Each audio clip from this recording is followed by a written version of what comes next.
So hello guys, welcome to my second vlog. And હજુ હું હમણાં આવી જ છું ટ્યુશનથી અને જસ્ટ જમીને હમણાં ઊભી થઈ. પછી યાદ આવ્યું કે આજનો વ્લોગ બનાવવાનો બાકી છે, તો મેં હવે જ રીસ્ટાર્ટ કર્યો છે. સવારે મને વ્લોગ બનાવવાનો ટાઈમ નહોતો મળ્યો બિકોઝ કે મારે રાત્રે વાંચતા થોડું ઘણું લેટ થઈ જાય, એના માટે મારે સવારે થોડું ઉઠવામાં પ્રોબ્લેમ પડે, એના માટે મારે સવારે વ્લોગ નહોતો બનાવી શકાયો, એટલે મેં અત્યારે ચાલુ કર્યો છે. સો સોરી ગાઈઝ. અને ગાઈઝ, એઝ માય સેન્ટેન્સ મેં તમને કીધું હતું કે હું તમને મારી નાની સાથે મળવાની છું, તો આજે મારી નાની આવી છે ઘરે, તો ચાલો હું તમને એની સાથે મળાવું. ઓકે, આપણે શાંતિથી જોઈએ કે મારી નાની શું કરે છે.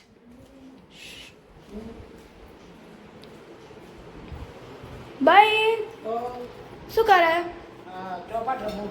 ચોપાટ રમે એમ? લહેડા તારે હમતા કહો બોલો. Hello guys. હાલો ગાઈ, શું કહો, કેમ છો? મજામાં છીએ. મજામાં છો ને? હંસાબેનની તબિયત કેવી? સરસ છે. હવે કહો હા, બીજું બોલો, તમારે શું કહેવું બધાને? અમે આ ચોપાટ રમાશ કથામાં જઈએ છીએ અને અમને મજા આવે છે. અમે સરસ આનંદ માનદ કરે છે ભોણી અમારે. ને તમે જે કરતા હોય શું કહેવાય, લાઈક સબસ્ક્રાઈબ. લાઈક સબસ્ક્રાઈબ કરજો. અમારે ભોણીના વિડીયા હારા જોજો અને ખૂબ ઇનામ આપજો. કહો બીજું. સો ગાઈઝ, મારી નાનીની ફેવરેટ ગેમ છે સ્ટોકિંગ. એમને સ્ટોકિંગ રમવી બહુ જ ગમે છે. એ જ્યારે આપણે જોઈએ ને તો બેઠા બેઠા ને સ્ટોકિંગ જ રમ્યા કરે. એટલે એમનો નેચર એવો છે કે બધા જોડે ઘૂલી મળી જાય અને એમની જોડે આપણને મજા આવે. એમ કે નાનું હોય કે મોટું હોય ગમે તેને, એમની જોડે ઓલવેઝ મજા જ આવે. હા, તો એમની જોડે ઓલવેઝ બધાને મજા જ આવે. તો અત્યારે હવે જાય છે કથામાં. અહીંયા એક કથા બેઠી છે, તો એ હવે જશે કથામાં. એન્ડ ગાઈઝ, હવે બીજું તો શું કહું તમને, મારે હવે ટેસ્ટ બી આવે છે. નીટના ટ્યુશનમાં ચાલુ થઈ ગયા છે ટેસ્ટ મારા, સો મારે એની પ્રિપરેશન કરવી પડશે. હા, તો મારે હવે થોડી વખત વાંચવા બેસવું પડશે. તો ચાલો આપણે ઉપર જઈને હવે વાંચીએ. Let's go. સો ગાઈઝ, હવે મેં મારું બધું બેગ ને બધું લઈ લીધું છે એન્ડ નાવ હું હવે મારા સ્ટડી રૂમમાં સ્ટડી કરવા જાઉં છું. હા, સો ગાઈઝ, હવે આજે હું તમને મારો સ્ટડી રૂમ બતાવવાની છું, જે રૂમમાં બેસીને હું સ્ટડી કરું છું. એકચ્યુઅલી મારો ભાઈએ પણ એકચ્યુઅલી નીટ ક્રેક કરી છે અને he is in MBBS first year. Yes, એ પણ MBBSના ફર્સ્ટ યરમાં છે. એને પણ નીટ ક્રેક કરી હતી વિથ 560 માર્ક્સ. યસ, તો મારો ભાઈ આવશે તો હું તમને મારા ભાઈ સાથે પણ મળાવડાવીશ. And this is my all study room, જ્યાં હું બેસીને સ્ટડી કરું છું. And this is my study table. અહીંયા જ મારા બધા ચોપડા પડ્યા રહે છે એન્ડ અહીંયા જ હું વાંચું છું. અહીંયા મને વાંચવું ગમે છે એકચ્યુઅલી, બિકોઝ અહીંયા એક વાંચવાની એવી ફિલિંગ આવે છે, અલગ જ એવી, જે કહેવાય ને સુપર પાવર, એવી સુપર પાવર મળે છે અહીંયા. એટલે અહીંયા જ વાંચવાની એવી મજા આવે છે મને. એન્ડ હા ગાઈઝ, મને જો અમુક વાર એવું બોરિંગ જેવું થતું હોય તો અહીંયા છે મારી, યસ, મારી પર્સનલ, મારી પ્રાઇવેટ બાલ્કની છે and this is my private room. Yeah guys, મને આમ હવે વાંચવા બેસવું પડશે બિકોઝ મારે હવે પરમ દિવસે મારે ટેસ્ટ છે 720 માર્ક્સનો. અમારા ટ્યુશનમાં એવું હોય છે કે છોકરાઓ જે છે એમને નીટનો ડર ભગાવવા માટે અત્યારથી જ 11th સ્ટાન્ડર્ડથી જ નીટના ટેસ્ટ દર અઠવાડિયે, દર રવિવારે ચાલુ કરી દેવામાં આવે છે.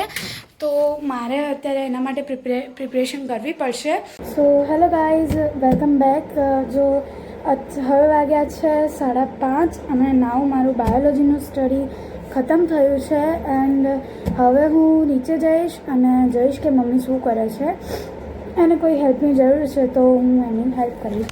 હા, તો કંઈ તમને લોકોને કદાચથી એક એવો ક્વેશ્ચન થતો હોય કે મેં સૌથી પહેલાં મારી નાની જે હતી તમને મીટ કરાવ્યું. ઓકે, સૌથી પહેલાં મેં તમને મારી નાની સાથે જ મળાવ્યા. મમ્મી સાથે તો હજુ મળાવ્યા જ નથી. મમ્મીને તો તમે જોઈ જ નહીં હોય મે બી. એટલે મેં મમ્મીને વાત કરી હતી, પણ મમ્મી કહે છે કે તું પહેલાં નાનીને લે, પછી મારે હજુ હાલ નથી આવું. મારે તું થોડા વધારે વ્લોગ્સ બનાય, મારે હજી હાલ વ્લોગમાં નથી આવું. સો મેં હજુ સુધી મમ્મીને નથી લીધી વ્લોગમાં. એન્ડ બહુ જલ્દી તમને મારી મમ્મી જોવા મળશે. સો ગાઈસ, તમે લોકો જો મારી મમ્મીને જોવા માંગતા હો તો પ્લીઝ કોમેન્ટ સેક્શનમાં કમેન્ટ્સ કરી દેજો પ્લીઝ. હા, તો હવે આપણે નીચે આવી ગયા છીએ. યસ, તો મમ્મી કાંઈ હેલ્પની જરૂર નહીં? વાંચી નહીં હાલ. હવે હું આટલી વારથી સતત મેં પાણી બી નથી પીધું લિટરલી. આ પીધા વગર હું વાંચતી હતી.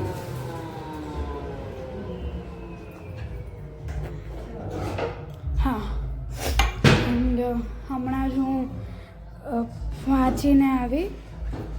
હમણાં થોડા ટાઈમ પહેલાં જ્યારે વાંચતી હતી ત્યારે ભાઈનો ફોન આવ્યો હતો કે મારા ભાઈ એકચ્યુઅલી હોસ્ટેલમાં રહે છે, તો ત્યાંથી એના જે અમુક જે ફ્રેન્ડ્સ આવતા જતા હોય એમની સાથે કપડાં મોકલાવે છે, તો એ પણ કપડાં લેવા પણ ગઈ હતી એના.